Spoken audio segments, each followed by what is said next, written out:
안녕하십니까. 행복한 아침 이재용입니다. 안녕하세요. 정예인입니다. 2020년의 새로운 한 주가 시작된 월요일, 이 월요일 아침 뉴스부터 좀 살펴보도록 하겠습니다. 우리나라 이제 국제 정세와 뗄래야 뗄 수 없는 관계죠. 뗄래야 뗄 수 없는 관계뿐이 아니고 직접적인 영향을 받습니다. 그래서 오늘 아침 뉴스 보니까 미국과 이란 정세 심상치 않다.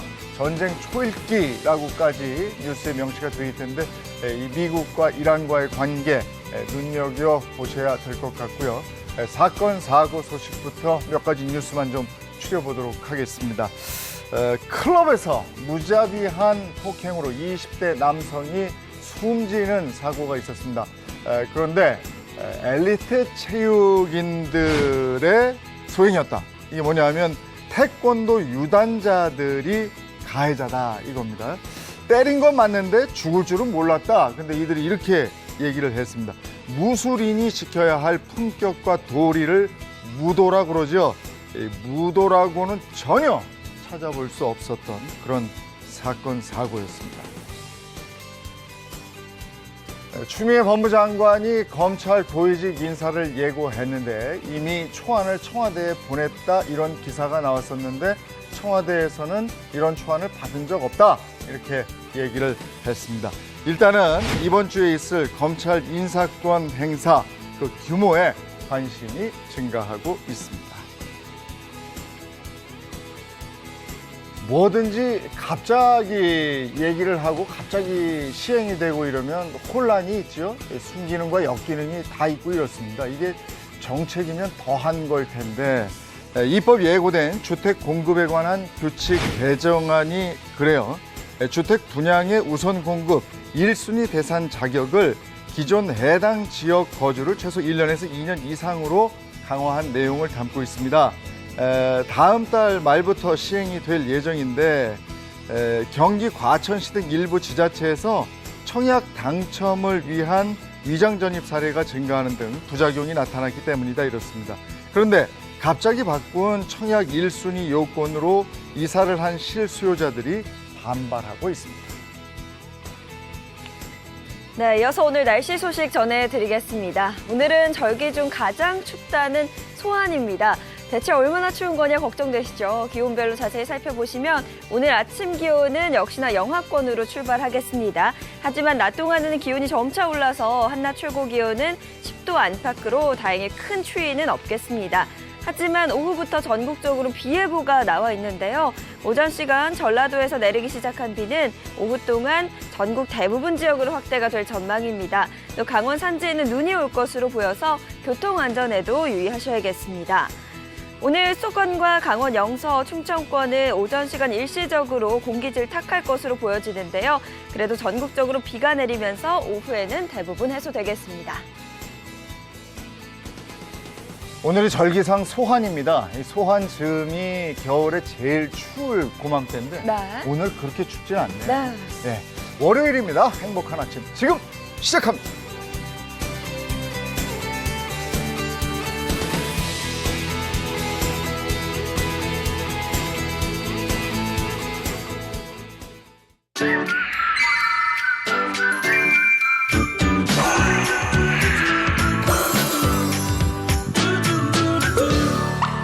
우리 생활에 꼭 필요한 법률 상식을 풀어볼 텐데요. 겨울철에 가장 많이 일어나는 사고 뭐가 있겠습니까? 아무래도 뭐 날이 건조해지면서 화재도 그렇지. 있을 것 같고요. 난방기기. 화재 사고와 무관할 수 없는 것. 화재 사고로부터 우리를 지켜주는 사람들. 소방대원들 아니겠습니까? 네, 맞습니다. 정말 히어로라는 생각이 들 정도 대단한 분들인데 이분들이 얼마 전에는 굉장히 또 훈훈한 일을 하셨다고 들었어요. 네, 보통 이제 새해가 되면은 달력들을 구매를 많이 하시는데 제가 얼마 전에 아주 특별한 달력을 구매를 했습니다. 네. 바로 서울시 소방재난본부의 몸짱 소방관 달력인데요. 네, 아주 멋진 달력이죠. 상표권까지 등록된 대표 기부 달력입니다. 예. 네, 이 달력의 수익금 전액은요, 저소득층 화상 환자를 돕는 데 쓰인다고 하는데요. 2015년에 발행 후 지난 5년간 달력이 56,471부가 판매가 됐고요. 네. 이 참여한 시민들의 기부액이 무려 5억 3,580만 원이라고 합니다. 예. 네, 이게 진짜 말 그대로 진짜 착한 달력인 거죠. 그럼요. 네, 저도 인터넷을 통해서 봤는데 네. 아 정말 구입하고 싶다. 아니 모델들이 아니고 우리 어마어마하죠. 소방대원들 맞죠? 맞습니다. 네, 저분들이 매년 이제 선발 대회를 해요. 네. 그래서 뽑힌 소방관들이 모델로 나서는데요. 잘 적어두셔야 돼요. 네. 가격은 한 부에 11,900원입니다. 아 이거 네. 119네. 119, 119. 네, 몇 부 사실 거예요? 많죠. 한 열댓 부 사셔가지고 예, 선물을 하셔야 되는데 지난 10월부터요 12월 17일까지 온라인 오프라인을 통해서 네, 총 14,000부가 판매가 되었습니다. 네, 소방재난본부 측에서는 그러니까 하루에 그 200부 이상 판매됐다고 생각하면 된다고 네. 하시는데요. 이런 추세라면은 올해 최고 판매 수익을 올릴 수 있을 거라고 예상을 했다고 합니다. 저도 이 수익에 조금 보탬이 돼서 네. 기분이 좋기도 하고 네. 제가 보니까요. 이 달력이 참 괜찮아요. 네. 올해 들어서 아마 달력을 자주자주 보지 않을까 생각을 좀 해봅니다. 네, 제가 11,900원 적어놨거든요. 네, 저는 다른 뜻은 아니고 네. 네, 그냥 달력이 필요해서. 계산 빨리빨리 해보세요. 네네, 몇 부 좀 아, 좋은 구입을 일도 해야 될 하고. 것 같아요. 네, 그러니까요. 그렇죠. 기부도 된다고 하니까 많은 분들 구입해 보시면 정말 좋을 것 같습니다. 그런데 얼마 전에는 또 굉장히 안타까운 소식도 들려왔습니다. 이 119 구급대원이 목숨을 잃은 그런 굉장히 안타까운 사건이 있었죠. 네, 저도 이 기사를 보고 굉장히 좀 안타까웠는데요. 지난 12월 29일이죠. 그 119 안전센터에 500kg이 되는 그 셔터가 갑자기 내려오면서 한 40대 소방관분이 이렇게 숨진 사건이 있었습니다. 네, 이분이 쓰레기를 버리러 나가려고 이제 셔터를 올렸다가 이 철컹거리는 이 불량 소음을 듣고 이 점검을 하던 도중에 이 사고가 발생을 했는데요. 병원으로 옮겨졌는데 치료 중에 이렇게 끝내 숨지셨다고 합니다. 네. 근데 지금 소개한 이 사건뿐이 아니죠. 네. 사실은 사람이 본능적으로 불이 확 일어나면 피하게 돼 있는데 이분들은 그 불길 속으로 불을 잡기 위해서 뛰어드는 분들이에요. 그래서 그런 현장에서의 이 소방대원들의 사망사고 이런 거는 우리가 간간히 들어요, 뉴스에서. 예, 맞습니다. 최근에도 경기도에 위치한 한 공장에서 불이 났는데 이때 이제 소방관 한 분이 목숨을 잃는 사고가 있었습니다. 당시에 그 상황이 차량 블랙박스에도 네. 이제 잡혔는데요. 관련 영상을 같이 한번 확인해 보시겠습니다. 공장이 폭발하면서 시뻘건 불길과 함께 철제 파편들이 도로로 튕겨져 나오는 모습을 예. 볼 수 있습니다. 이후에는 검은 연기까지 솟구치면서 주변은 순식간에 아수라장이 됐는데요. 예. 반도체 세정제를 보관했던 지하 창고에서 폭발음과 함께 불이 난 것입니다. 이게 2차 폭발로 이어지면서 공장 건물이 산산조각 났습니다. 예. 네.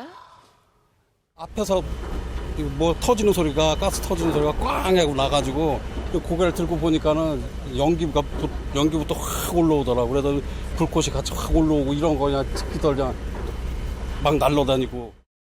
이 소방당국 관할 소방서 인력 전체가 출동하는 대응 1단계를 발령을 했습니다. 네. 근데 소방장비 50대 그리고 소방관 130명이 투입이 됐는데 문제는 불이 옆 공장으로 또 옮겨된 바람에 진화가 잘 안 됐고요.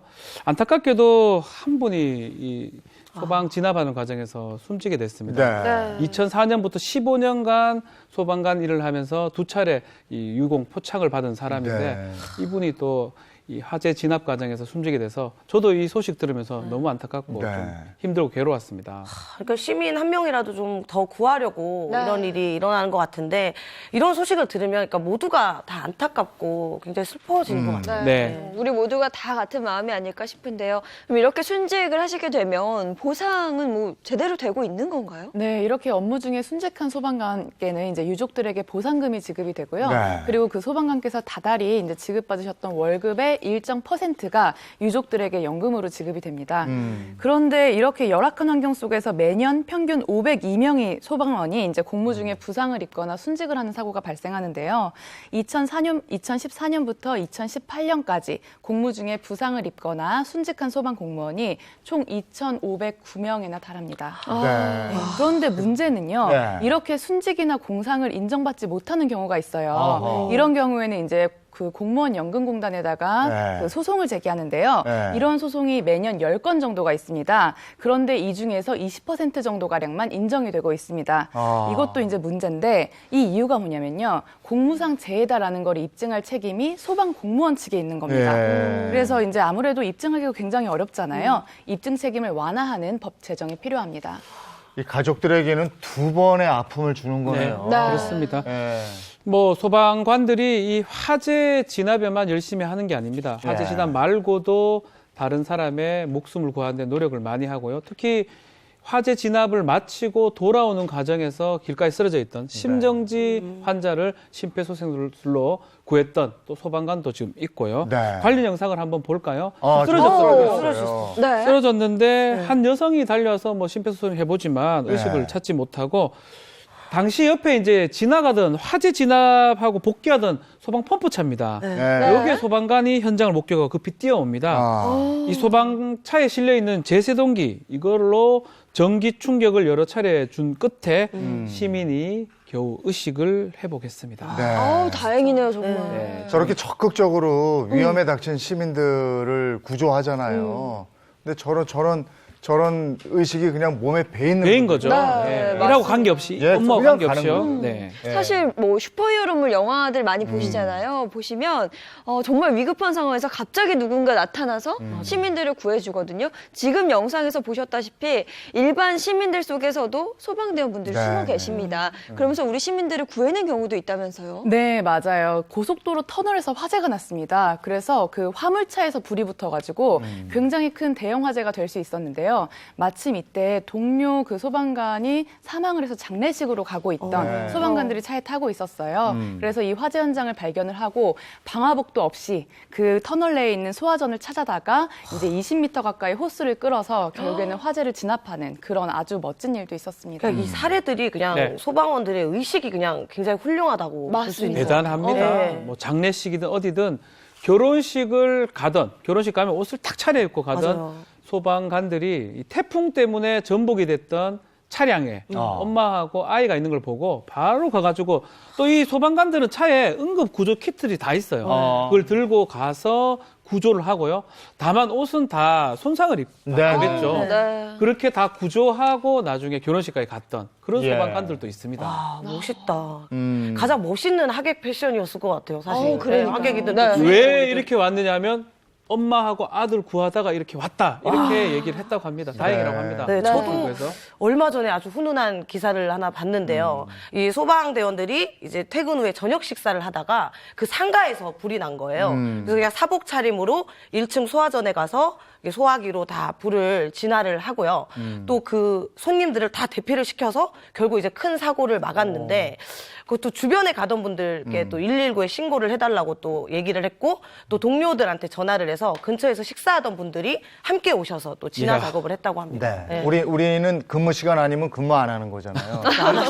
근데 우리 소방대원들은 그야말로 지금 이제 사례들 들어보면 24시간 그만 근무 체제로 돌입하고 있는 거예요. 네, 맞습니다. 이제는 시민들, 남을 타인을 돕는 게 몸에 배어있는 습관처럼 되신 분들 같아요. 그런데 또 이런 훈훈한 이야기도 있었다고 합니다. 일반 시민들이 소방대원들을 적극적으로 도와서 그 상황을 정리를 했던 경우, 뭐 이런 경우도 있다면서요? 네, 맞습니다. 얼마 되지 않았죠? 작년 12월에 있었던 일입니다. 한번 같이 영상을 확인해 보시겠습니다. 크리스마스 이브 날이었는데요. 한 상가 건물에 화재가 있었습니다. 네.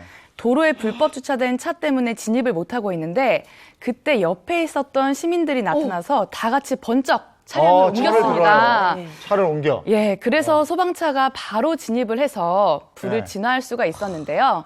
정말 슈퍼파워가 따로 없는 모습이죠. 그러네. 네. 소방차가 신고가 접수되고 빠르게 바로 도착을 했는데 문제는 네. 주차할 수 없는 곳에 있는 이 불법 주차 차량 때문에 결국은 큰 화재가 날 수도 있는 그런 상황이었는데 이것을 뭐 이건 불법입니다. 사실 이렇게 하면 안 네. 되는데 네. 이것을 우리 시민들과 소방 대원들이 다 함께 해결한 훈훈하고 감동 있는 슈퍼 파워가 아닌가 생각이 듭니다. 아니 우리 분란 현장에 그 소방 대원들이 도착을 했는데 차 때문에 진입 못하는 안타까운 현장 많이 봤거든요. 그렇죠. 네. 근데 저걸 함부로 뭐 하면 법에 또 저촉이 된다는 얘기도 듣고 막 이랬었는데 야 시민들이 차를 들어버려. 번쩍 들었어요. 그래서 옮겼어요. 네. 아 같이 동참해준 분들 대단합니다. 네, 정말 모두가 히어로네요. 너무 멋집니다. 그런데 사실 이렇게 사고가 났을 때 가장 중요한 건 이 구급차 혹은 소방차가 현장에 가장 빨리 도착하는 게 아닐까 싶거든요. 네, 맞습니다. 그래서 소방차 길터주기 훈련이 시행된 적이 있었는데요. 네. 이때 이제 바로 즉시 양보하시는 분들도 있었고, 심지어는 직접 나서가지고 그 도로 정리를 해주시는 분도 네. 있었어요. 그런데 너무 안타깝게도 끼어들거나 아주 급한데 이제 사고를 유발할 수 있을 만한 그런 행동을 하는 모습도 있어서 참 안타까웠습니다. 네. 그래서 이런 장면들을 같이 영상으로 보시면서 앞으로 이제 더 훈훈하게 시민의식을 좀 제고할 수 있는 필요가 있겠습니다. 자 차가 출동했습니다. 구간 8km를 15분 이내에 주파하는 게 목표였던 소방차입니다.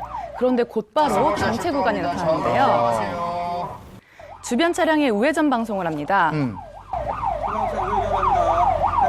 그런데 오히려 택시가 그 틈으로 끼어들고 어허. 말도 안 돼. 그러면 안 되죠. 갑자기 나타난 승합차가 골든타임을 지체시킵니다. 안타깝다 저런 건 정말. 결국에는 목표를 6분이나 네. 초과한 21분이 걸렸습니다. 와, 이게 영상을 보고도 이게 믿기지가 않네요. 자, 그렇지만 다행히 시민의식이 잘 발현돼서 정말 훈훈한 장면이 또 연출된 곳도 있습니다. 네. 자, 네. 영상 한번 보시겠습니다.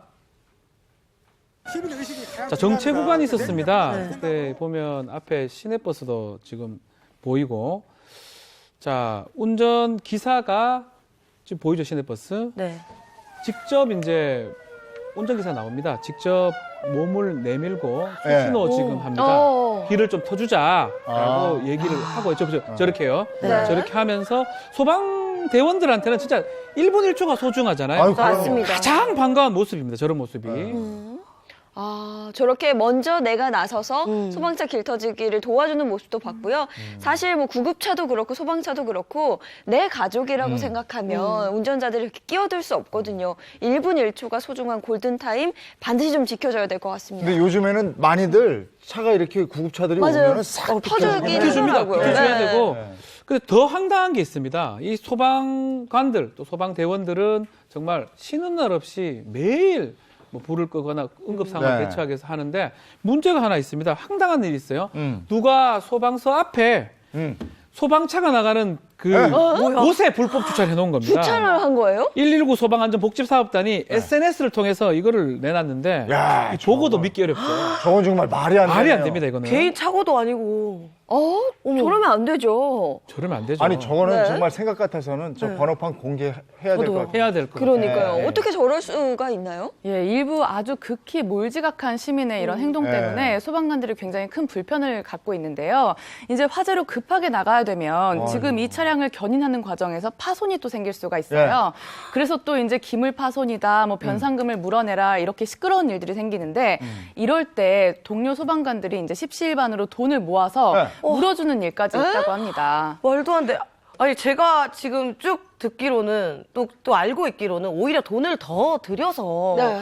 또 이렇게 또 월급을 올려드려야 돼도 모자랄 판에 어떻게 이 사람들이 돈을 모아서 이걸 드리죠? 예, 게다가 더 심각한 것은 이러한 일들이 진급할 때 영향을 줄 수도 있다는 거예요. 그래서 변상금도 물고 진급에도 또 불이익이 있어야 되고 이런 것들이 없으려면 정말 저렇게 주차 잘못하시면 안 되죠. 아니 근데 저렇게 돼 있는 차를 저거는 네. 제 생각에는 그냥 확 밀어도 그러니까요. 괜찮은데 저거를 파손시켰다고 그거를 그래 소방대원들이 돈을 모아서 하고 그게 또 그렇게 하면 진급에까지 영향을 미친다고요? 네, 외국의 법에 따라서는 뭐 미국이나 뭐 러시아 같은 경우는 그냥 밉니다. 아 그렇죠. 근데 우리나라는 소방기본법이라는 게 있어요.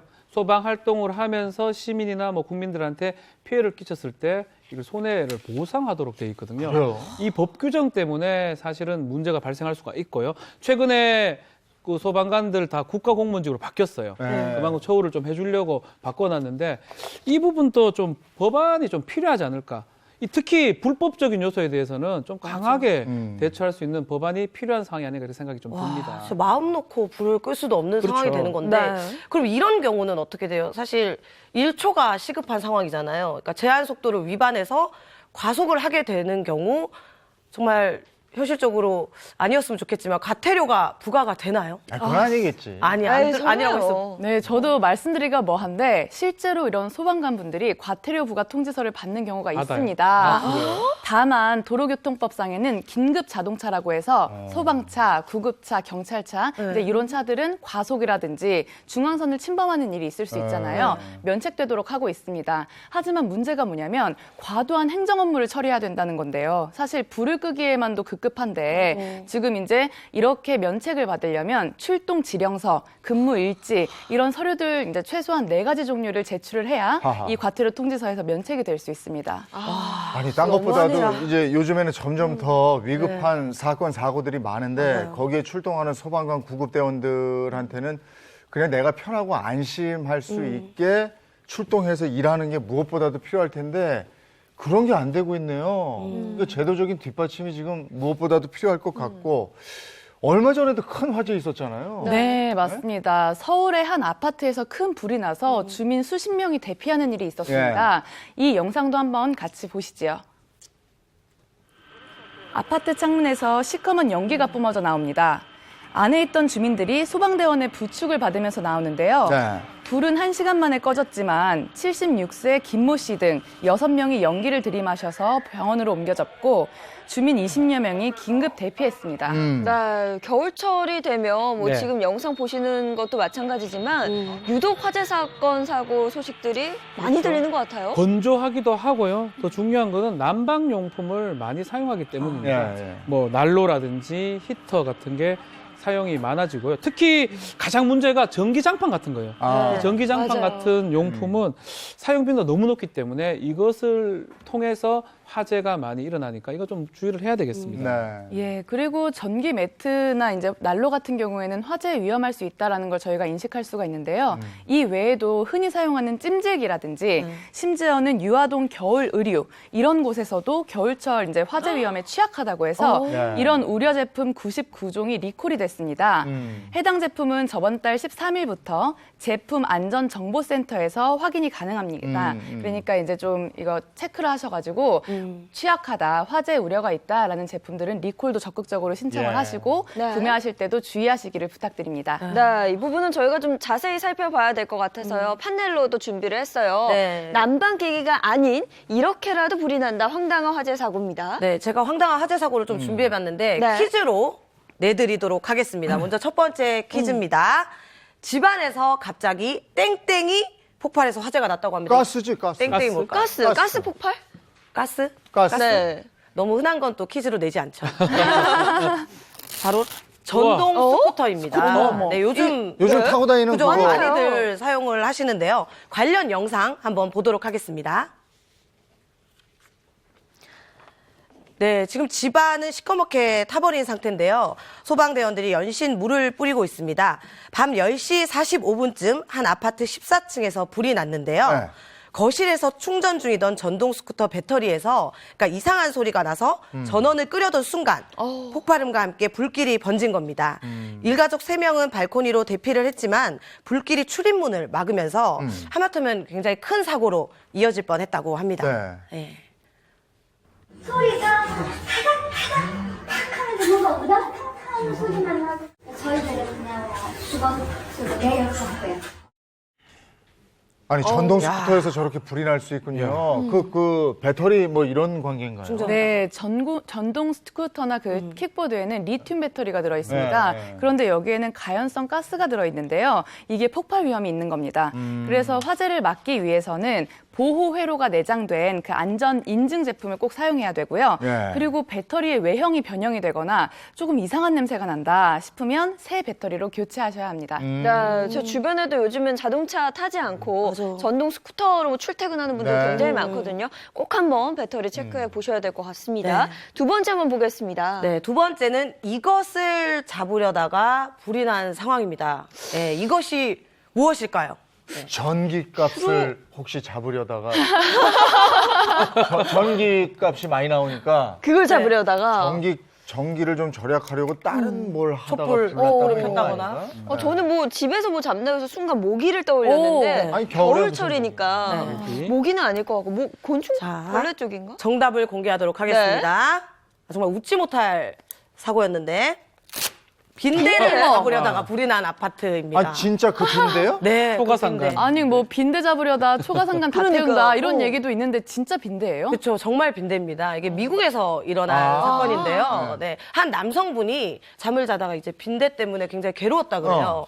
그래서 화가 나서 새벽잠을 설치니까 본인 몸이랑 그 침대에 알코올을 막 뿌린 거죠. 그리고 다시 누워서 자는데 그래도 빈대가 계속 괴롭히니까 화가 나서 라이터에 불을 켜서 침대에 갖다 댄 겁니다. 그랬더니 몸에 남은 알코올과 침대에 모두 불이 붙어버린 거죠. 어떡해. 네, 이 사건으로 총 그 아파트의 48가구 중에 4가구가 불에 타고요.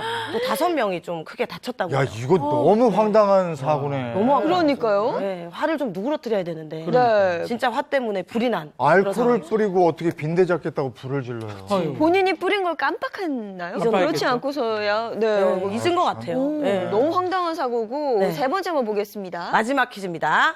이것 역시 저는 네. 믿기 힘든 답이 나올 거라고 생각해요. 뭐 소방대원이 네, 소방대원이 뭘 뿌렸다가 기겁? 뭘 뿌렸는데 불이 난 현장에서 뭘 뿌렸습니다. 물을 뿌리지. 물 호스에서 나온 게 물이 아니라 이것이었죠. 아유, 이것이 뭐지? 무엇일까요? 오물. 힌트 많이 드렸습니다. 오물. 오물도 불 왠지 꺼질 것 같은데. 네.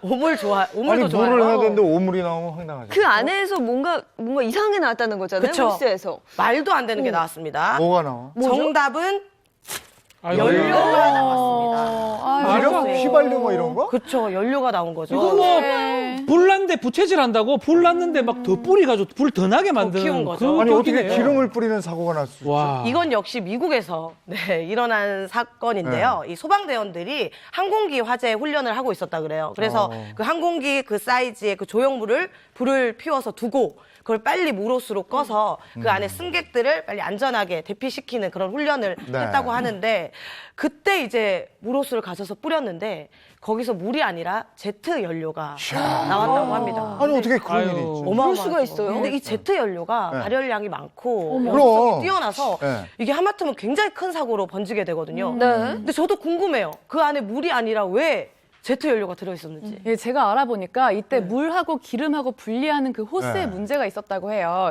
이게 가상 훈련이다 보니까 안전한 곳에서 이제 이렇게 그쵸. 이제 화재 현장을 만들어야 되는데 이때 사용했을 게 기름일 거고 그걸 진압하는 게 이제 물이어야 되는데 이 호스가 분리가 안 되다 보니까 원래는 물로 진압을 해야 되는데 거기에 기름이 나와가지고 이렇게 대형 화재로까지 허허야.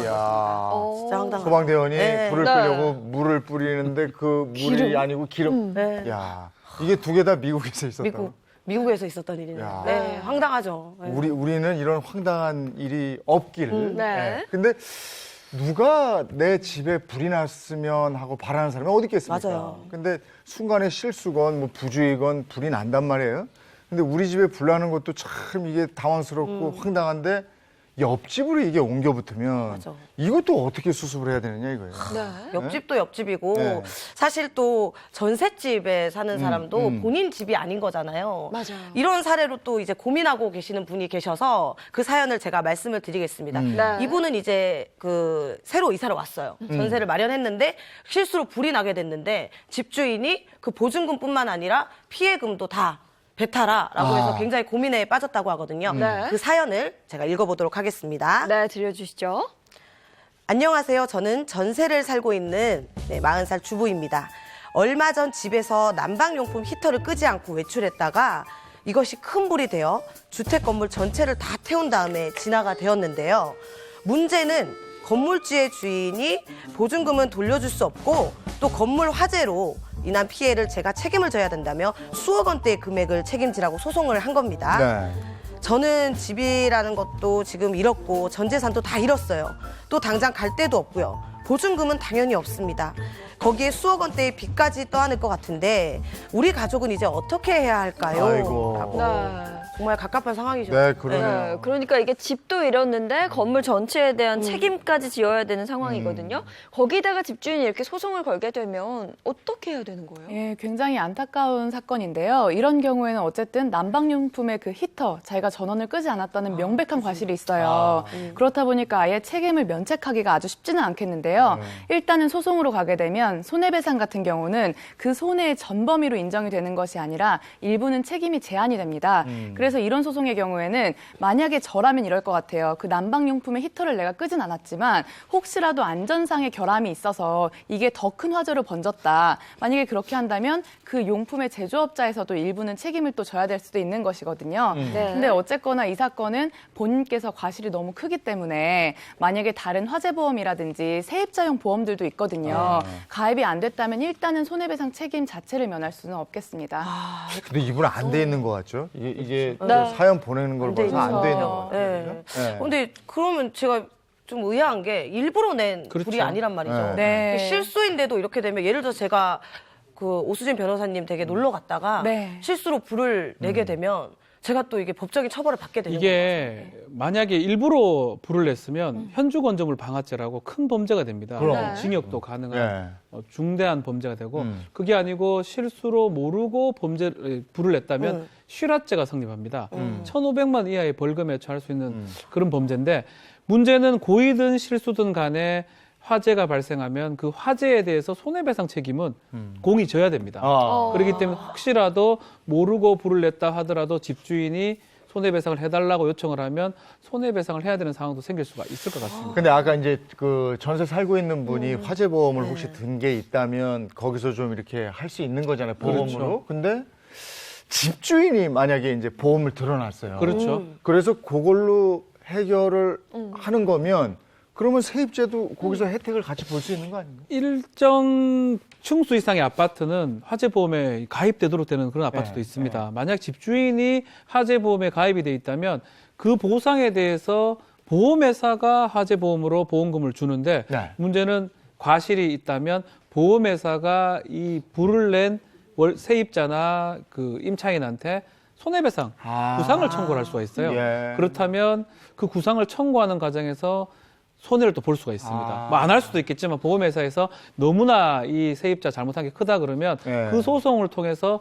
다시 전세 보증금이나 이런 것들이 압류될 수 있기 때문에 이것도 주의를 해야 될 것 같습니다. 그러니까 주의가 제일 필요한 것 같네요. 그렇죠. 사실은. 네. 근데 이 실비보험처럼 사실 병에 관한 거는 저희가 보험을 많이 들어놓는데 이 화재보험은 저 같아도 그렇고 아마 대부분이 그럴 텐데 설마 우리 그래. 집이 그래요, 불이 맞아요. 나겠어 해서 네. 가입을 안 하시는 분들이 많거든요. 근데 이런 세입자분들도 그럼 이런 화재보험에 가입을 할 수 있는 건가요? 예, 물론입니다. 세입자용 화재보험이 따로 있습니다. 네. 그래서 이제 뭐 단독주택의 경우에도 그렇고 아파트 임차를 많이 하시는데 아파트 임차인의 경우에도 마찬가지입니다. 우리가 보통은 임대차 계약을 체결을 하면 그 임대차 기간 동안에 잘 그 건물을 보존했다가 기간이 만료가 되면 돌려줘야 되는데 갑자기 화재가 나면 굉장히 당황스러워요. 네. 그래서 이때 이제 손해배상 금액을 보험으로 전부 보상받을 수 있도록 하는 것인데요. 아까 같이 이제 갑자기 불이 나면 갈 곳도 없고 보증금도 돌려받지 못하게 되고 이런 상황이 생기는데 임시거주 특약이라는 게 있습니다. 이 상품은 이제 화재가 날 경우에는 이제 임시로 거주할 수 있는 그 주거비하고 식비까지도 지원이 됩니다. 그래서 임시거주 특약도 잘 알아두시는 게 좋습니다. 네. 네. 그런데 아파트 사시는 분들은 아파트 관리비 중에서 영수증에 화재 보험비를 내고 그래요. 있더라고요. 네. 이런 경우는 어떻게 되는 거예요? 관리비에 화재 보험금이 포함되는 경우가 있어요. 일괄로 뭐 아파트 입주 대표회의나 관리소에서 이것을 받는데 어떤 아파트 보니까 한 1,830원 정도 이것을 매달 내는데 네. 전체 화재 배상을 다 해주지 않습니다. 지금 보니까 뭐 화재가 났을 때 금액 자체가 뭐 가재 도구라든지 이게 한 20만 원 정도 최대 네? 전부인 이런 곳입니다. 그래요? 그렇기 때문에 금액이 크면 클수록 보상을 뭐 보험이 더 되는데 금액이 적다면 개인 보험을 좀 들어야 돼요. 개인 화재 보험을 들어야지만이 모든 손해에 대해서 보상을 받을 수가 있습니다. 이런 경우는 어쨌든 그 관리비에 내는 내 화재 보험이 있다면 어느 정도 보상을 받을 수 있는 건지 한번 확인해 보실 필요가 있는 거고요. 전세나 월세를 사시는 분들도 관리비는 내가 내고 있는 거기 때문에 그렇죠. 네, 네. 거기에 대한 수혜를 입을 수가 있는 것 네, 같아요. 맞습니다. 그죠? 맞습니다. 그럴 수 있는 거죠. 그리고 또 뭐라 그럴까, 내 집만 화재가 난 게 아니고 네. 옆으로 불이 옮겨 붙었을 때, 그리고 아파트 전체에 이때는 어떻게 해야 돼요? 이 조심해야 돼요. 화재가 우리 집만 나면 우리 집에 대해서 뭐 손해를 지는 건 어쩔 수 없지만 다른 집으로 번질 수가 있잖아요. 네. 그럼 화재가 난 곳에서 번졌던 곳에 대해서 다 손해배상을 해줘야 됩니다. 그렇게 되면 사실은 전 재산을 잃어버릴 수밖에 없어요. 네. 그걸 막기 위해서, 그런 위험을 막기 위해서 보험이 있습니다. 이게 뭐냐면 화재 배상 보험이에요. 네. 혹시나 화재가 났을 때 그런 다른 손해까지 뭐 전보하거나 할 수 있는 보험인데, 만약에 불이 좀 날만한 뭐 집이 아니고 공장이 이렇다면 화재 배상 보험에 많이 듭니다. 들어서 옆에 이 불이 번진 거에 대해서 또까지 손해를 보상하거나 전보할 수 있는 상황입니다. 네, 여기서 한 가지 주의하실 점이 있는데요. 이런 주택 화재 보험의 경우에는 주택 단위로 이제 보험이 적용됩니다. 그래서 만약에 가입 기간 동안 이사를 갔다. 그러면 그 새 주소를 등록하셔야 그 새로이 이사한 집에서 화재가 나거나 하는 경우에 보험으로 적용을 받으실 수 있습니다. 네, 뭐 말씀 쭉 드린 대로 화재보험 가입하시고 대비하시는 거 물론 중요한데요. 그보다 더 챙겨야 될 건 난방기기 미리미리 전원 끄시고요. 화재 사고 나지 않도록 예방하시는 게 그 어느 때보다 중요하지 않나 싶습니다.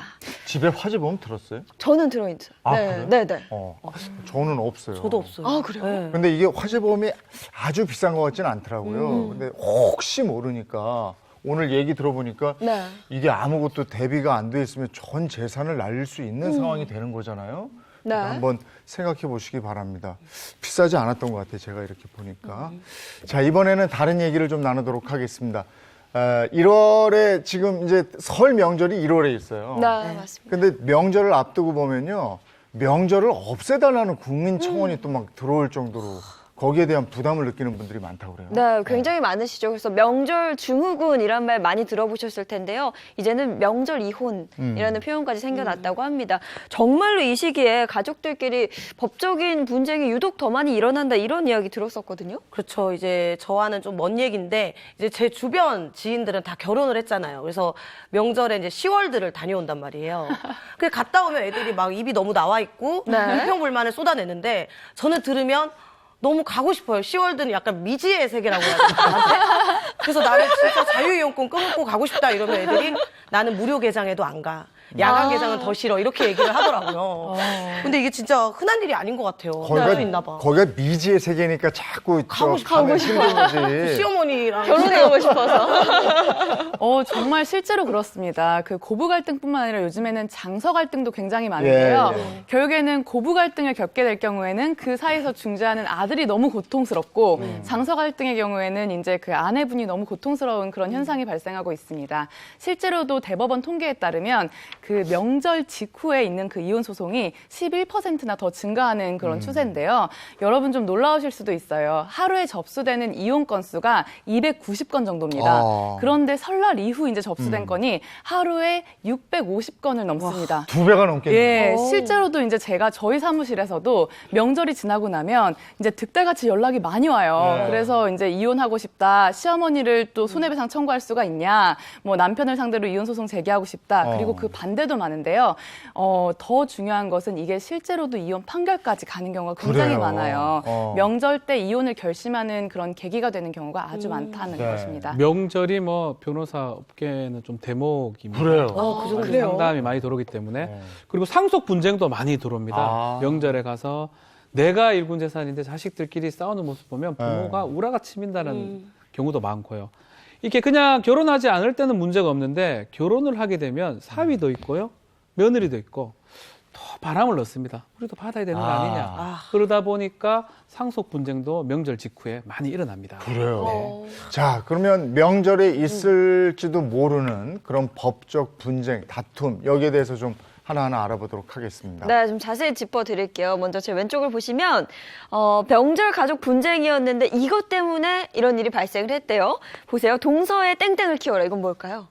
동서에 반려견. 강아지 생각이 딱 나와요. 강아지를 맡긴 거예요? 키울 수 있을 것 같아요. 그러면 화나지. 동서랑 사이 좋게 나는 지내려고. 동서가 나한테 반려견을 키우래? 아, 뭐 그래서 반려견이 맞을지 한번 보겠습니다. 동서에 땡땡. 아들을 키워라. 동서의 아들? 너무 큰데. 그러니까 조카 아니 조카. 네. 그래서 동서가 낳은 어. 아들을 키워라. 왜? 이렇게 왜? 해서 분쟁이 있었다는 거죠. 평소에 아이를 맡아달라는 정도예요. 아예 키워라. 키워라는 것 같아요. 맞는 건 할 수 있으니까. 네, 이 기막힌 사연을 제가 소개해드리도록 하겠습니다. 안녕하세요. 저는 40대 주부입니다. 시어머니와 같이 살았는데 얼마 전에 명절을 앞두고 분가를 했습니다. 그러자 시어머니는 제가 분가를 했다며 동네에서 저희 흉을 보는 것은 물론이고 저희 친정 부모님까지 비하하는 발언을 하고 다니셨죠. 거기에다 명절 때 다 같이 있는 자리에서 제가 딸을 둘을 낳았는데 아들을 못 낳았다며 셋째 동서가 낳은 아들을 호적에 넣고 키우라고 하신 겁니다. 이건 말이 안 되지 와, 이게 않아요? 뭐지? 기막힌데요? 네. 와, 결국 저는 남편에게 하소연했는데 남편은 더했어요. 술을 먹으면 모든 것이 저의 잘못이라며 트집을 잡고요. 빈 맥주병으로 저를 폭행하여 입원 치료까지 받게 되었습니다. 어이구. 참을 수 없는 저는 이제 이혼 소송을 준비를 하고 있습니다. 네. 법적인 도움의 말씀을 좀 부탁드리겠습니다. 라고.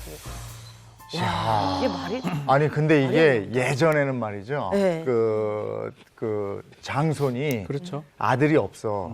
그러면 둘째나 셋째 아들한테 아들이 있어요. 네. 그럼 그 아들을 장손 호족에 올리고 그 아이를 장손으로 승계하는 이런 게 있었단 그럴 수 말이에요. 있었죠. 예. 네. 예. 근데 그건 예전이고. 네. 동서가 난 아이를 키워라. 예? 이거 좀 말이 전혀 안 되는 것 같고요. 더구나 남편이 아내의 편을 들어줘도 모자라다 맞아. 생각을 하는데 맥주병으로 폭행을 하고 책임 전가를 하기도 했습니다. 폭행까지 갔단 말이에요. 네, 이거는 뭐 당장 이혼해야 될 일이라 생각하는데. 예, 그렇습니다. 일단 그 남편의 폭행 그 자체만으로도 재판상 이혼 사유가 충분하고 위자료 인정받을 수 있습니다. 아. 그런데 게다가 지금 이 이혼에는 시어머니의 책임도 상당히 많이 있어요. 사실 자기 자식을 키우는 것도 굉장히 힘든데 거기다 원하지 않는 그런 그 부당한 요구를 했잖아요. 이 경우에는 사실 시어머니를 상대로도 손해배상을 청구할 수가 있습니다. 그래서 지금 이 상황에서는 그 남편이 시가로부터 받은 재산이 있다면 이런 경우에는 또 재산이 있어 보여요. 아들을 또 중시하고 아들을 키우라고까지 하는 걸 보니까 어느 정도는 좀 이제 시가에서 요구를 많이 하는 그런 입장이잖아요. 만약에 아들이 시가로부터 받은 재산이 있다고 한다면 그 가사노동 그리고 육아에 대한 그런 기여도를 상당히 인정받아서 재산 분할도 상당히 높게 책정될 수 있습니다. 네. 그러니까 남편의 폭행으로도 위자료를 받을 수 있는 거고요. 고부 갈등으로도 이혼 소송이 가능한 건데 그렇죠. 자세히 좀 어떻게 받을 수 있나요? 일단은 뭐 지금 말한 것처럼 이혼 사유는 충분합니다. 그 배우자의 직계 존속으로부터 심히 부당한 대우를 받았을 때도 이혼 사유가 되고요. 위자료는 정신적 손해배상을 받는 거거든요. 지금 말도 안 되죠. 시어머니 행동, 또 남편의 어떤 폭행 행동, 말도 안 되기 때문에 두 사람한테 정신 손해배상, 위자료를 청구할 수 있고 뭐 일정 금액을 받을 수 있을 것으로 지금 보입니다. 네. 뭐 이게 좀 부추기는 것 같아서 좀 그런데 뭘 준비합니까? 이런 거. 예, 이렇게 말씀드리긴 좀 뭐합니다. 네. 그렇지만 재판에서는 증거가 필요합니다. 그래서 대표적인 것이 녹음이나 영상 촬영인데요. 네. 많은 분들이 녹음을 할 때 자 이제 저 녹음하겠습니다. 막 부당하니까 그렇게 말씀하시는 경우가 있어요. 네. 그래서 왜 그러셨냐고 여쭤보면 이게 몰래 녹음을 하면은 불법이 돼서 어차피 증거를 못 쓰게 되지 않냐라고 생각하시는 분들이 있습니다. 하지만 녹음은 본인이 대화에 참여하고 있으면 말하지 않아도 불법이 아닙니다. 그렇기 때문에 이제 뭐 옷에 이제 휴대폰을 녹음기로 켜놓고 이제 그렇게 녹음하시는 경우들도 있고요. 어쨌거나 이런 일이 안 발생하면 가장 좋지만 이런 일이 발생했고 내가 부당한 상황에서 벗어나기로 결심을 했다고 한다면 이왕 소송하는 거 승소하셔야 합니다. 그렇기 때문에 녹음이나 영상을 준비하시는 게 좋고요. 그리고 이 소송은 크게 이제 이혼 소송이잖아요. 네. 남편과의 혼인 관계를 정리하는 소송이기 때문에 이러한 문제들 때문에 남편과의 불화가 깊어졌다. 이런 내용들도 뭐 문자 메시지 대화라든지 다툼에 대한 녹음 증거를 준비하시면 좋습니다. 저도 처음엔 잘 몰랐는데 듣다 보니까 이 고부 갈등으로 인한 이혼은 이제 한 사람의 문제가 아닌 것 같다는 생각이 들고요. 또 주변에 누구나 이렇게 겪을 수 있을 것 같아서 좀 이게 심각한 문제인 것 같아요. 네, 사실 그 명절 갈등에 대한 상담 사례를 보면요. 그 명절 때 어떤 구체적인 사건이 꼭 일어나서가 아닙니다. 그간에 이제 남편과의 어떤 속상한 마음들이 쌓여 있었는데 명절에 친척분들끼리 다 같이 모여 있다 보면 뭔가 나도 속상한 게 있는데 일방의 편만 계속 드는 거예요. 주로 이제 그 당신의 자식들의 편만 들다 보니까 도저히 이렇게 살 수가 없다라고 해서 불만이 폭발해가지고 이렇게 명절 이혼이 많아지는 것이고요. 그래서 대법원 통계로도 11% 가까이 이제 명절 이후에 이혼율이 증가한다는 그런 통계가 있는 것입니다. 아까 시어머니도 직접적인 관계가 있으면 시어머니를 상대로 해서 이혼 소송 가능하다고 그랬잖아요. 네. 반대로 며느리가 거의 폐악질에 가까운 일을 했어. 그러면 그렇게 할 수도 있는 겁니까? 시어머니가 며느리를 상대로 해서 아들하고 그렇죠? 그런 경우도 성립할 수 있는 거예요. 반대로도 가능합니다. 가능하죠. 뭐 네. 시어머니가 할 수는 없지만 그 배우자. 남편이 네. 자기 아들이 며느리를 상대로 손해배상, 아니, 그렇군요. 이혼 소송이 가능합니다. 우리가 고부 갈등, 장서 갈등 이렇게 얘기를 할 때 보면요. 그 내 자식한테는 무조건 주고 싶어 해. 근데 다른 데서 온 자식, 네. 그게 이제 며느리고 사위고 이렇잖아요. 받으려고 그래요. 얘가 나한테 뭘 안 해줘. 이런 게 많더라고요. 그런 게 근본적으로 바뀌지 않으면 고부 갈등, 장서 갈등은 계속될 것 같아요. 네. 그런 생각의 전환이 필요할 것도 같습니다. 다음 거 보죠. 네, 다음 사건 바로 확인해 보겠습니다. 명절 가족 분쟁이에요. 부모님 재산은 나의 것. 이건 바로 상속 분쟁입니다. 이거 참 그 벌써 나와요. 그죠. 명절 때 모여가지고 부모님 재산을 가지고 형제 자매들끼리 막 다투는 거요. 야, 이거 정말 문제인데. 네. 네, 이런 사례들도 종종 있는데요. 지난 추석 때 재산 문제로 다투다가 친척들에게 흉기를 휘두른 70대 남성이 붙잡혔습니다. 형수의 집에서 준비해간 흉기로 조카 2명과 그 조카의 아들 1명을 다치게 했는데요. 알고 보니까 이 남성은 10여 년 전에 친형이 이제 먼저 돌아가셨어요. 근데 친형이 돌아가시면 자기에게 이제 유산이 분배돼야 되는데 그게 조카들에게 넘어갔다. 이 부분에 앙심을 품고선 이런 행위를 벌였습니다. 그런데 사실은 자기한테 돌아갈 수 있는 유산이 아니거든요. 그 친형이 돌아가셨으면 당연히 그 자녀들과 배우자에게 이제 상속이 되는 것입니다. 심지어 명절 때 재산 문제로 또 부동산 문제로 아버지와 다투다가 집안에 불을 지른 아들도 있어요. 그래요. 불을 질렀는데 문제는 아내도 다치고 자신의 그 부모도 화상을 입고요. 아. 결국 이 남성 현주 건조물 방화 치상죄입니다. 네. 구속 입건됐던 그런 사건도 있습니다. 방금 전 화재 사건을 저희가 네. 소개를 했는데 이 부동산 문제로 본인 집에 방화를 하는 그러니까 요즘은 이렇게 세상이 좀 힘들어져서 그런지 모르겠지만 욱하는 사람들이 굉장히 거죠. 많아요. 네. 네. 그 욱하는 걸 못 참는 맞아. 세상이 됐고 그래서 너무 안타까운데 이 부동산 재산이 많아서 돈이 많다 그래도요. 이것 때문에 온 가족이 불행해질 수도 있거든요. 그렇기 때문에 부동산 상속을 잘 준비를 해야 될 것 같은데요. 네, 맞습니다. 꿀팁이라고까지 하기는 조금 부적절할 수 있지만 네. 그래도 이제 자녀들 간의 그런 분쟁을 방지하기 위한 방법들을 알려드리겠습니다. 첫 번째로는 부동산을 증여하는 경우가 있잖아요. 네. 이때 공동명의를 가급적 피하시는 게 좋습니다. 여기에 관련된 사연을 제가 또 말씀을 드리도록 하겠습니다. 안녕하세요. 저는 80대 노인입니다. 요즘 저는 화병까지 생길 지경이에요. 갈수록 기력이 쇠진해지는 것을 느껴 서울에 있는 상가 건물과 지방 땅을 공동 명의로 아들 4명에게 증여했는데 이것이 분쟁의 불씨가 되어버렸습니다. 제가 공동 명의로 재산을 증여한 것은 제가 세상을 떠나더라도 자식들이 부동산을 함부로 팔지 않고 지킬 것이라는 기대 때문이었는데요. 그런데 둘째 아들이 사업이 부도위기에 몰리면서 급전이 필요하다며 건물을 팔자고 주장했습니다. 다른 자녀들은 매각에 반대하자 자신의 지분 30%를 형제들에게 사줄 것을 요청했는데요. 네. 이 지분 가격을 놓고 명절 때 자녀들이 제 앞에서 다투는 것을 제가 지켜봐야 했고요. 이제 둘째 아들네는 부모인 저희 집을 찾아오지도 않습니다. 자녀들이 싸우지 않았으면 좋겠다라는 아니 심적으로 그렇게 해서 공동명의를 공동명의를 했거든요. 했는데 그 공동명의가 오히려 화근이 돼버렸어요. 네, 맞습니다. 실제로도 이제 그 생전에 자식들이 잘 살기를 바라는 마음에서 부동산을 이제 지분을 나눠서 증여를 네. 하면 이제 자식분들은 그걸 담보로 돈을 또 빌릴 수가 있어요. 네. 그래서 그 지분을 가지고 뭐 가압류가 들어온다거나 그래서 그게 또 경매로 넘어가는 경우들도 있고 그래서 굉장히 다양한 송사가 생기기도 합니다. 네. 그래서 차라리 아예 매각을 해서 현금으로 이제 분할 지급을 해주시거나 근데 또 부동산은 가지고 있다 보면 가치가 상승을 하잖아요. 네. 그렇다 보니까 그냥 각자가 관리할 수 있는 부동산을 증여하는 것이 차라리 낫다라고 얘기를 할 수가 있는데요. 만약에 사실 보통 우리 같은 경우에는 뭐 큰아들한테는 이 부동산을 주고 뭐 작은아들한테는 이 부동산을 주고 그렇게 많이 자산을 갖고 있지 않잖아요. 네. 이런 경우에는 부담부 증여를 하거나 아니면 유언으로 차라리 부동산을 공평하게 나눠 가질 수 있도록 분배를 하는 것이 네. 지금 생전에 그런 자식 간의 다툼을 보지 않는 그런 길입니다. 네. 부모 재산 때문에 자식들이 다투는 건 너무 마음이 아프잖아요. 네. 일단 이 상속 분쟁을 막기 위해서는 첫 번째 공동 명의가 금지다라는 네. 얘기고요. 두 번째 사연도 한번 들어볼까요? 네, 두 번째 사연도 역시 상속 분쟁 사연인데요. 제가 읽어드리겠습니다. 안녕하세요. 저는 40대 주부이고요. 저번 설날에 홀로 계시는 외할머니 댁에 어머니를 모시고 다녀왔습니다. 그런데 외할머니께서 외삼촌에게 남은 모든 전 재산을 물려주겠다고 하시는 겁니다. 억울한 것이 저희 어머니가 외할머니를 더 자주 찾아뵙고요. 틈틈이 반찬도 해드렸는데요. 그러나 이미 외할머니는 재산의 반 이상을 외삼촌 사업을 도와주는 데 쓰셨습니다. 사업으로 힘들어하는 외삼촌이 안 됐다는 건데요. 외할아버지가 계실 때는 저희 어머니를 더 예뻐하셨고 남녀 구분 없이 똑같이 나눠줄 거라고 하셨는데 그만 갑자기 3년 전에 돌아가셨습니다. 유언장도 남기지 않으셨고요. 저희 어머니가 속상해하시면서 우시는데 법적으로 소송을 하는 것이 가능할까요? 그러니까 외할머니의 상속 재산인 거네요. 네. 근데 외삼촌하고 어머니하고 두 분이신가 봐요. 딸 하나, 아들 하나를 두시고 이제 사망을 하신 건데.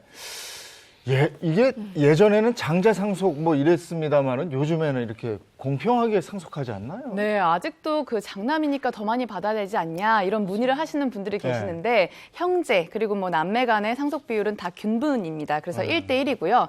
다만 거기에 어머니가 같이 그러니까 돌아가신 분을 기준으로는 배우자가 같이 상속받을 경우에는 자녀가 만약에 1의 비율이면 50%를 더 가산해서 1.5의 비율로 받게 됩니다. 그러니까 지금 이 사연에서는 이제 뭐 어머니하고 외삼촌이 같이 받는다 이러면 균분하게 1대1로 상속을 받으셔야 되는 거지요. 아마 외할아버지가 3년 전에 돌아가신 것 같아요. 그때 네. 다 재산을 외할머니한테 준 것 같은데 또 차후에 외할머니가 돌아가시게 된다면 그 재산은 법정 상속분은 공평하게 나가야 됩니다. 네. 다만 뭐 유언을 하거나 다르게 증여를 했다 그러면 유류분이나 이런 게 문제가 될 수 있기 때문에 또 이미 증여가 됐던 거는 공동 상속 인간에는 계산을 해야 됩니다.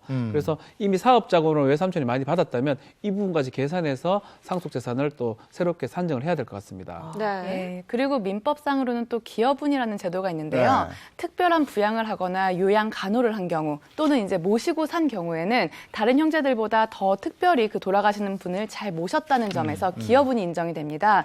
따라서 상속분에서 추가로 기여분까지도 받을 수가 있는데 문제는 이게 이제 뭐 더 잘 모셨으니까 더 많이 상속을 가져가라라는 게 협의가 되면 좋은데 협의가 안 될 경우에는 결국엔 또 기여분 청구 소송으로 이어질 수 있습니다. 네, 그러면 좀 구체적으로 궁금해요. 사례자분이나 사례자 어머니는 어떤 것들을 좀 준비하면 될까요? 기여분은 상속재산 계산하기 전에 퍼센트를 똑 떼서 이렇게 주는 게 기여분인데 원래 자식이 부모를 부양하는 거는 부양을 해야 됩니다. 기여분을 받으려면 특별한 부양이나 특별한 재산 증식이 돼야 됩니다. 이것이 입증이 돼야 되는데 특별한 부양은 뭐 치료비라는 게 가다하게 들었던 게 이 자식 중에 한 명이 했다든지 아니면 재산을 증식시키는데 특별한 기여했다는 증거가 있다든지 그런 증거가 있다면 기여분을 인정받을 수가 있습니다. 그렇군요. 그리고 또 상속에 관해서 조금 더 얘기해 주실 게 있을까요? 네, 그리고 이제 최근에는 아주 그 적은 금액만으로도 내가 이제 똑같은 자식인데 덜 받았다 이걸로 이제 싸우는 경우들이 있었어요. 그래서 심지어는 93만 원을 가지고 형제들이 이제 상속 문제로 다투다가 경찰까지 불렀던 일도 있을 정도인데요. 이렇게 돌아가실 때 사실 계획이 없이 돌아가시는 경우가 많아요. 갑작스럽게 죽음을 맞이하게 되는 경우들인데 아예 이제 미리미리부터 유언 공증을 받으시거나 유언장을 작성해 두시는 그런 방법을 마련해 두신다면 그렇게 사후에 있는 분쟁을 그래도 최소화할 수 있습니다. 사실은 가장 그렇더라고요. 사망을 하고 하늘나라에서 자식들이 분쟁이 일어나거든요. 정말 돈이 잘못 가면 자식들끼리 원수가 되는 경우도 있고 네. 가장 보기 싫은 경우가 형제간끼리, 뭐 남매간끼리 법정에서 이렇게 하는 부분들이 많습니다. 그래서 우리 오 변호사 지금 얘기를 했지만 좀 그런 걸 막기 위해서는 미리 좀 유언을 해서 좀 정리를 좀 하고 유언을 하더라도 한 명은 다 주면 안 됩니다. 유류분이라든지 기여분 같은 걸 고려를 해서 전문가하고 좀 상의를 해서 유언을 한다 그러면 법적 분쟁을 미리 막을 수 있을 것으로 생각이 됩니다. 아니 제가 들어보니까 저랑 제 동생은 사이가 너무 좋아요. 왜냐하면 상속받을 게 없기 때문에 이게 싸울 일이 없어요. 그러니까 들어보니까 오히려 상속받을 게 없는 게 차라리 그런 경우 사이가 낫겠다 더 좋아집니다. 더 싶어요. 좋아집니다. 너무 좋아요 지금. 근데 상속과 관련해서 그 뭐 합의가 이루어지면 되는데 그게 소송까지 갔다? 그럼 그 형제 자매는 그 다음부터는 꼴도 안 보는 정말 돌아가신 부모님은 하늘에서 우실 거예요. 왜 이혼 때도 그렇대잖아요. 이혼한 다음에 소송까지 가면 거기서 그나마 요만큼 남아있는 정까지 싹 뛴다 그러죠. 예, 하여간 그렇습니다. 네. 자, 이번에 자동차 얘기 좀 해볼까요? 네, 어떤 내용일지 영상 보고 와서 말씀드리겠습니다.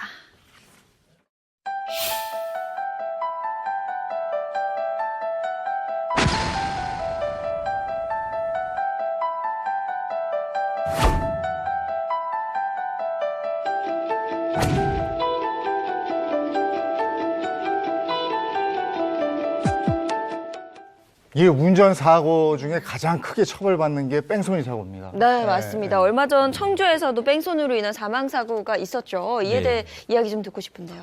네, 청주에서 발생한 뺑소니 사망 사고로 40대 운전자가 사고 발생 닷새 만에 결국 검거가 되게 되었습니다. 이 운전자는 그 사고 직후에 번호판까지 바꾼 것으로 확인되었는데요. 네. 이 번호판까지 바꾸고 또 사고 현장에 CCTV가 없었기 때문에 이 검거에 어려움을 겪을 수 있다라고 이렇게 전망이 돼 있었는데 그 피해자의 옷에 묻은 그 타이어 자국, 이 타이어 자국을 근거로 이 차량이 5톤 트럭 이상 정도가 되는 차량이라고 특정을 했습니다. 그래서 인근 CCTV를 확인해서 결국은 이 가해자를 검거하게 되었죠. 네. 이 청주 사고 때도 그렇고요. 최근에는 이 뺑소니 검거율이 거의 뭐 90%에서 100%에 이른다라고 들었거든요. 네, 맞습니다. 곳곳에 설치된 CCTV, 그리고 그 지나가는 차량들마다 촬영될 수 있었던 블랙박스, 네. 그리고 발달된 수사기법으로 인해서 이제 거의 이런 뺑소니에 대한 뺑소니 범인을 잡는 검거율이 100%에 육박하고 있는데요. 한 번 신고가 접수되잖아요. 그러면 이제 경찰은 주변 CCTV를 분석하고 네. 지나가는 차량, 뭐 통상은 40대 가까이 분석을 합니다. 이렇게 해서 어떻게든 범인을 검거해냅니다. 아니, 그럼에도 불구하고 뺑소니 사고가 나는 건 왜 그런 거예요? 네, 최근에 있었던 뺑소니 사고들의 사례를 보면서 왜 뺑소니 사고가 일어나는지 한번 살펴보도록 하겠습니다. 이 작년에 부산에서 있었던 뺑소니 사고인데요. 그 폐지를 줍던 할머니께서 뺑소니 차량에 치여서 사망하는 그런 사건이었습니다. 네. 차가 많이 부서졌는데 네. 굉장히 남성들이 지금 차를 들어 올리고 있죠. 네, 네. 차 밑에 지금 할머니께서 깔려 있는 상황. 네. 안타깝게도 사망을 하셨고요. 현장에 있던 목격자 인터뷰 함께 들어보시겠습니다. 엄청 컸어요. 아주 굉장히 강한 둔탁한 게 나가보니까 흰 차가 제로로 세워져가 있더라고요. 이 운전자는 1차적으로 그 택시와 접촉사고를 낸 뒤에 네. 도주를 하다가 네. 2차로 이렇게 사망사고를 내게 됐습니다. 그래요? 네. 그러면 뭐 처벌은 그렇죠. 제대로 마련이 되어 있나요? 특정범죄 가중처벌 등에 관한 법률 위반이 되고요. 치상 사고 이후에 도주했을 때 성립하는 범죄인데 상해 이후에 도주했으면 1년에서 무기징역까지 받을 수가 예. 있고요. 또 벌금이 500에서 3천까지 받을 수가 있습니다. 면허 취소도 일정 기간 되고요. 이게 대부분 치상 후에 뺑소니를 하게 되면 구속되는 경우가 상당히 많습니다. 예. 얼마 전에도 이런 뺑소니 사고가 또 있었다면서요? 네, 또 작년에 또 안타깝게 네. 또 이런 사고에서 창원에서 일어난 사건인데요. 그 대리운전을 하면서 생계를 이어가던 60대 남성이 뺑소니 사고로 결국 사망하는 네. 이런 안타까운 사건이 있었습니다. 저게 사고 예.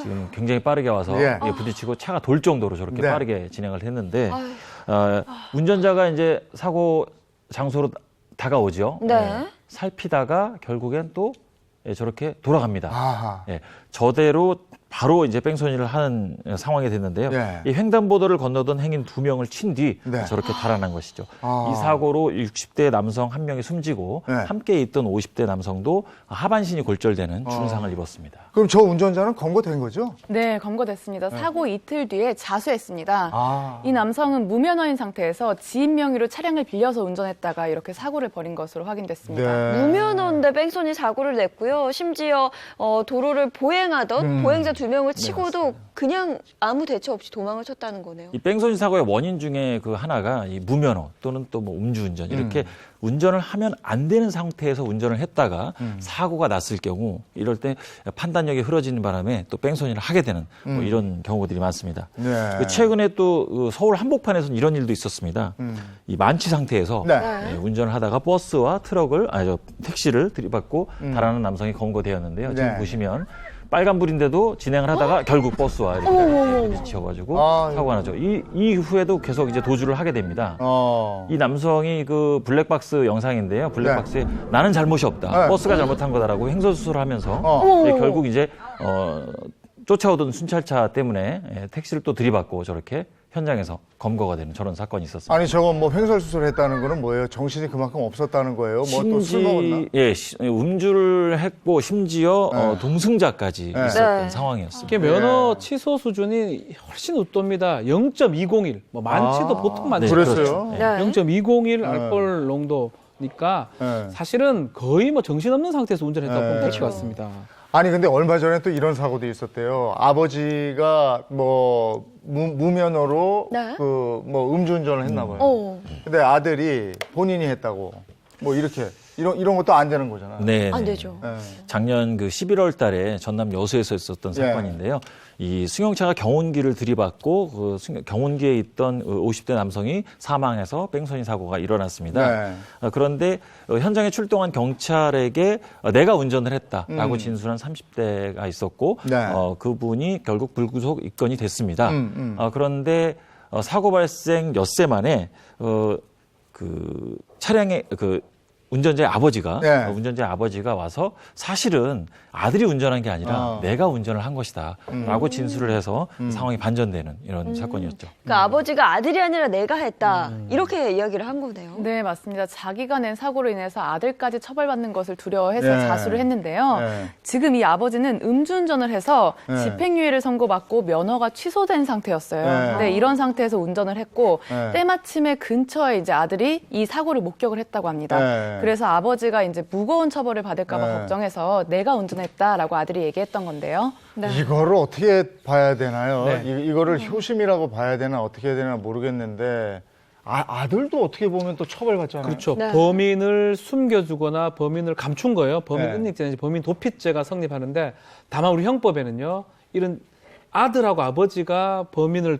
숨겨주는 거 특례 규정이 적용돼요. 그래서 처벌되지는 않습니다. 아. 다만 아버지가 무면허 뺑소니가 돼버리거든요. 예. 네. 그렇기 때문에 아버지가 구속이 됐던 사례입니다. 네. 참 아들의 마음은 어떠했을지 싶으면서도 사실 그러면 안 되는 거죠. 네.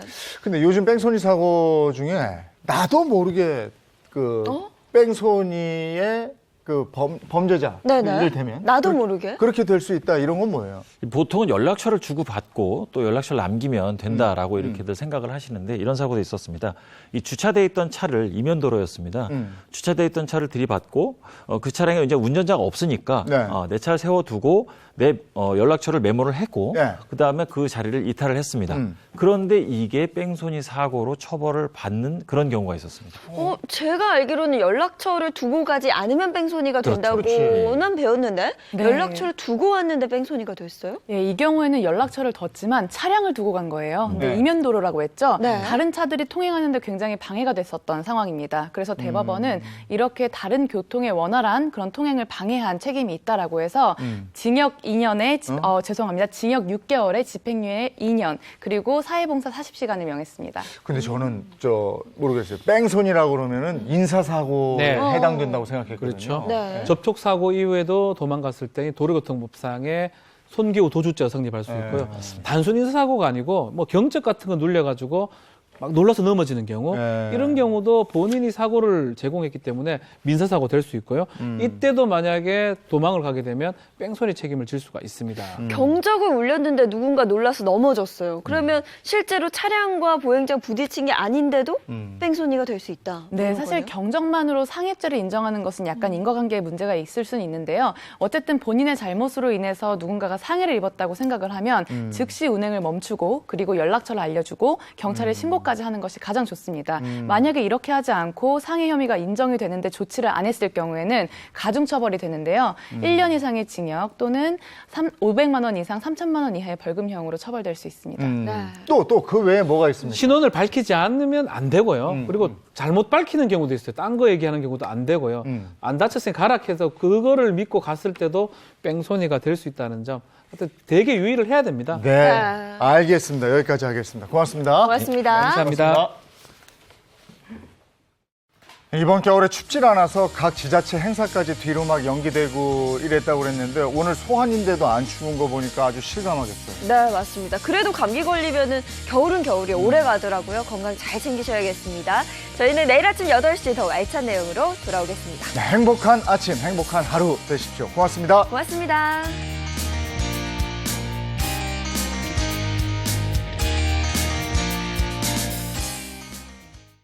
채널 A